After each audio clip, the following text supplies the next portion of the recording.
Hey Empoweristas, it's Alex Worley and I am joined by Alicia Monique Blanco. She is a TV host, an inner beauty blogger, and a former Miss Arizona USA. That's how we know each other. Yes. We competed together at Miss USA in 2009. Don't tell the year. Don't tell people the year. I know. It's starting to get to that point where it's like you leave the year Yeah. out. It's just like, oh, I'm a former Miss Wisconsin, former Miss Arizona. Former. You don't need to know the year. Exactly. So anyways, you know our little secret now.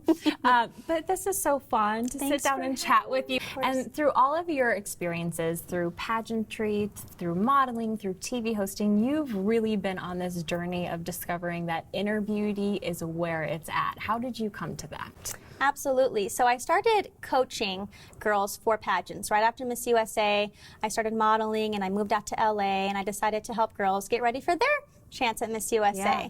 And along the way, I was just finding that some of these girls weren't happy on the inside. Sure, I could teach you the best way to do your makeup and have the best hair and be bikini ready and what to eat, what not to eat. And that's what I was doing, and finding the perfect dress. You know what goes into getting ready for Miss USA. A lot of It's details. a lot. Yes, lots of details, but a lot of outer details, the way you look. And I found in the process of coaching some of these girls was that inner beauty. I mean, obviously it's most important, but a lot of these girls didn't have that inner peace or that inner happiness that truly radiates. I know it sounds cheesy, but it does. When you're happy, it's going to show on stage. It's so true. So often we talk about the it factor or the wow factor. So many people have their own version or name for it. But to me, I really think that is an inner confidence and self-worth and happiness that does radiate out, right? 100%. And that's what I was learning as a pageant coach, that I really wanted to focus on inner beauty more so than their outer beauty. So that's how I kind of got into my inner beauty blogging days. And also I feel like inner beauty has so much to do with, like I said earlier, inner peace, mental health, where you are at mentally. That mental space is so important.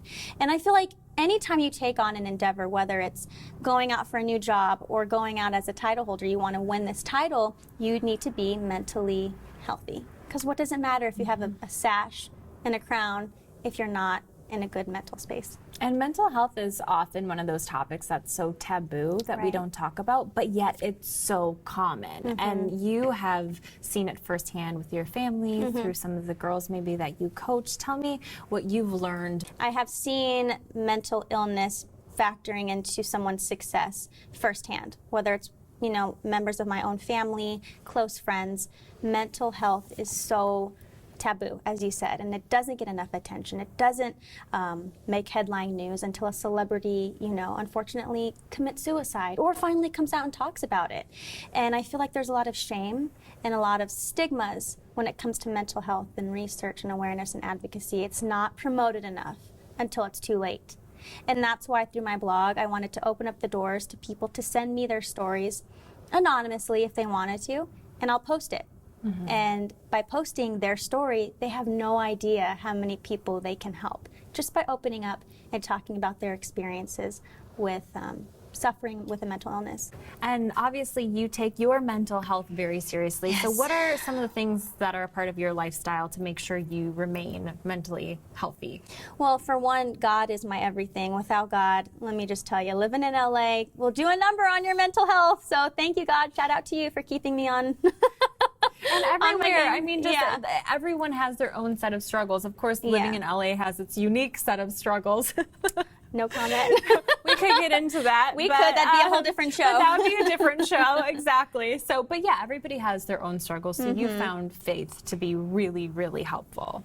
My faith in God has been instrumental in keeping me happy and healthy mentally and emotionally. Also, who I surround myself with. I'm very blessed with the girls and guys who are my friends here in the city. Keeping in touch with my family. I'm very close with my family. I talk to my mom every single morning. When she's getting ready for work, I'm getting ready for the day. We talk every single morning. Sister and I text all day long. So just reminding myself to stay focused on what matters, which is family and true friendships. And so at one point you had to say goodbye to somebody who was really, really important in your life, but you started to want to make faith more part of your life and to have those like-minded people in your inner circle. So tell me about that time that you broke off your engagement and then moved to LA. Right. So people always ask me what the most difficult thing I've ever been through has been, and that would have to be calling off my engagement to be married. That's so difficult. I was 23 years old. So young, wow. Such a baby. Yeah. I mean, I look back at myself at 23, and without giving my age away, I'm a lot older now. I'm a lot different now. I've grown so much. So I'm so grateful now that I didn't go through with that marriage, but it was very hard. It's so hard. I had already sent out save the dates. I mean, my gosh, I had my dress. We had the venue, we had the church. Everything was set. We just needed to show up. And I just knew in my gut that it wasn't right, and he knew too. And so How do you think you knew? It was just a gut feeling. They say when you know, you know, and that was the only time in my life where I could say, I know this is not what I'm supposed to do. And I had my heart set on moving to LA and pursuing the very things I'm doing now. Yeah. So I followed my gut, trusted God, knew something needed to change. We broke up and I moved to LA a month later by myself. I had no money, no job prospects. I even sold my Miss USA dress just to be able to pay for my first month of rent out here. So it was a very big decision, the hardest thing I've ever had to do, but it was the best thing I ever did. So you have no regrets? No regrets. He is, to this day, one of the most amazing men ever. You know, he just got married, so life goes on. Everyone thinks that in the moment, like, this is so devastating. How will I ever survive this? Broken hearts definitely hurt, but time does heal and people do move on, and I wish him the very best, and I know he wishes the very best for me, so it all worked out. And since then, you have now been on a reality show for dating and, and dated several people at different times. What's the number one thing you've learned about your dating experiences and about yourself specifically? Yeah, dating. Oh, dating. Dating will teach you a lot about yourself. And before I ended my engagement, I really had only been in one other serious relationship besides my fiance. So not smart to just get married with the first. Not that it wouldn't work. I know lots of people, my sister included, she just married the love of her life. They've been together since 7th grade. So it definitely works sometimes. Wow. Yeah. But that's the exception. Totally. The rule is you got to kiss a lot of frogs till you find your prince. Not that I've kissed a lot of guys, but I'm just saying. Like, you have to interact with different people, and they help you learn about yourself. You learn what you won't put up with. You learn what you won't tolerate. You learn what you do need and what you cannot negotiate on. So you learn so much about yourself. And yes, I did date on a national TV show. Can't believe I did that. Experience of a lifetime in Anguilla. And I watched it. I thought you were awesome on it. Thank and you. so likable. I so true to that. who you are. Reality TV, though, they can cut and paste Oh, of course. anything they want. And everyone knows that. So. Well, I don't know that. My friends and family who know me could watch and say, oh, I know that wasn't you. But the rest of America, whoever watched, if you're watching it, you probably thought I was this mean novela Latina competitive pageant girl, and that's not me, you know. No, that is not her. I will be the first to back you up. Oh my gosh, but they were like, oh, she's a pageant girl. Like, just the negative side of being a pageant girl. Or, oh, she's... They played on the stereotypes a little bit. But it's a reality show, and listen, they have to do that. It's dramatic. It makes more people watch. And what's ironic is that you actually like to break that stereotype of what it means to be in pageants. What is the main thing that you hope that people know about you in pageants? Well, yes, you're absolutely right. I do love to break stereotypes, and I really was myself on that reality show. I did my best to just genuinely, truly be authentic to me. And I'm not going to change who I am for the sake of proving a point. If people don't believe I'm this nice or this X, Y, and Z, that's their problem. And I really had to... It's more about them than it is about you. 100%. And I think that the stereotype a lot of pageant girls, and I'm sure you can relate, are oh, she's fake, or there's no substance there. She's just, you know, she could do her hair and her makeup, but she can't have a conversation. Those are just completely false, hurtful, first of all. Not true. I've met some of the most dynamic, amazing, intelligent, sophisticated women through pageantry. So, and the other ironic aspect of it is that when I think of the stereotypical pageant girl, like the whole toddlers and tiaras thing, like raised in pageants. This is going to sound very Gracie Lou Freebush from Miss Congeniality, but I used to be one of those people that thought that about pageant girls. Yeah, same, because I didn't grow up with them either. Yeah, I was dared to do Miss Arizona. So I always laugh when someone's like, oh, Alicia is such a pageant girl. And I'm like, okay, before pageants, I didn't know how to put makeup on, never wore heels, so don't you dare call me a pageant girl. And by the way, I'm happy to be a pageant girl. You know? Thank you very much. Yes, exactly. Drop the mic. Yeah, exactly. Lots of mics dropping. So yeah, people can be really mean.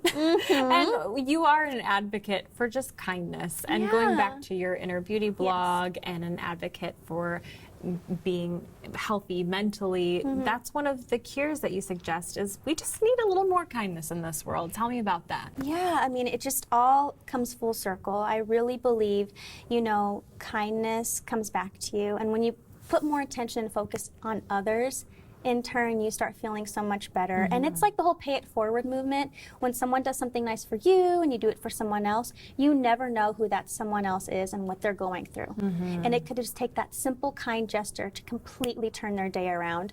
Just like it can take something so simple that's so hurtful, and it completely can change their life for the worse. You know what I'm saying? Right. I'm sure you've heard the stories of the kids who, you know, are on their way home to end their life, and someone notices them and says, hey, I like your outfit.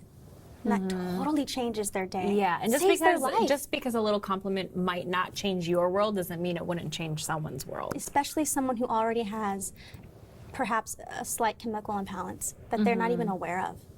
Because it's a silent killer. Mental illness is a silent killer because not a lot of people know that they have this, right? Yeah. And a lot of people, we all handle adversity differently. We all handle tough times differently. And I've heard through my blog so many people, their stories like, yes, I'm one of those people who I wanted to end my life. And at lunch, this girl came up to me and asked where I got my purse.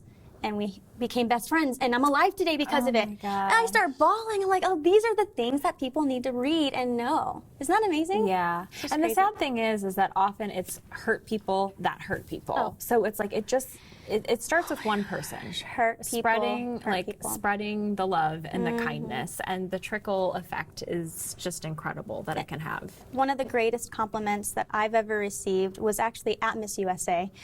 Someone walked up to me and said, I just wanted to let you know that you make me feel like I'm the only person in the room. Aww. And I have never forgotten that. And I've said to them, I thanked them, and we've kept in touch since then. And that's one of the things whenever I do have time to coach girls now is like, make whoever you're talking to feel like they're the only person in the room.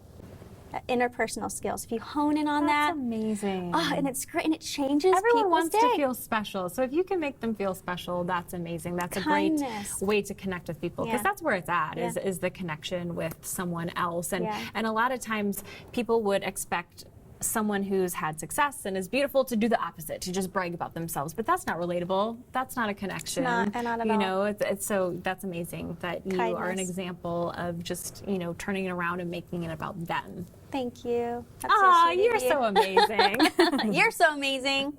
Okay, one last question for you. What is your definition of empowerment? Ooh, that's a good one.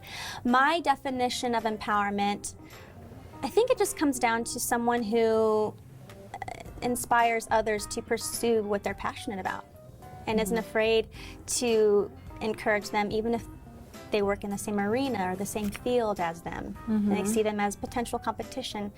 If you're still able to help that person and believe in that person and empower them, then you're an Empowerista. Oh, well, you are an Empowerista and you inspire me. Snaps all around. Drop the mic. Thank you so much, girl. And let me you. know what your definition of empowerment is using hashtag Empowerista, and we'll show you some social media love.